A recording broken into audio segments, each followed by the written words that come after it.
प्रधानमंत्री संग्रहालय में आयोजित आपातकाल के 50 साल कार्यक्रम में केंद्रीय गृह मंत्री अमित शाह ने हिस्सा लिया। इस मौके पर उन्होंने कहा कि आपातकाल ने देश के लोकतंत्र की नींव को हिलाकर रख दिया था। अमित शाह ने कहा कि कांग्रेस शासन में लगाए गए आपातकाल ने लोकतंत्र के मूल सिद्धांतों को खतरे में डाल दिया। उन्होंने इसे भारतीय लोकतंत्र के लिए एक बड़ा खतरा करार दिया। गृह मंत्री ने कहा कि भारत आज दुनिया का सबसे बड़ा लोकतंत्र है और ये सम्मान लोकतंत्र में लोगों की आस्था के कारण संभव हुआ है।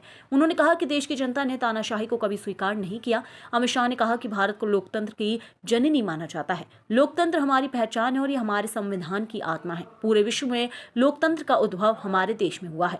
कार्यक्रम में उपस्थित लोगों ने आपातकाल के दौर की घटनाओं को याद करते हुए लोकतंत्र की रक्षा में लगे लोगों के योगदान को भी याद किया। आज का दिन इस संगोष्ठी के लिए सबसे उचित दिन है,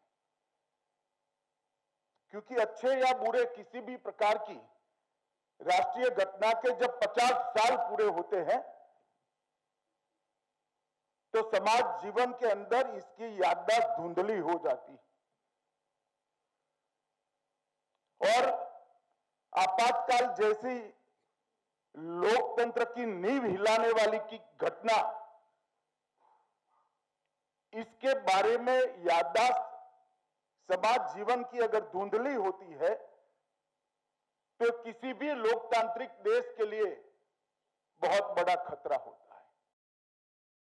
हम दुनिया का सबसे बड़ा लोकतंत्र बनकर आज विश्व के सामने सम्मान के साथ खड़े हैं।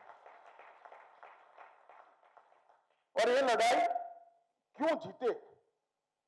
वो जीतने का मूल कारण है कि हमारे देश की जनता तानाशाही को कभी स्वीकार नहीं कर सकती, क्योंकि पूरी दुनिया में लोकतंत्र का उद्भव ही तो हमारे देश के अंदर हुआ है। एक प्रकार से भारत लोकतंत्र की जननी माना जाता है।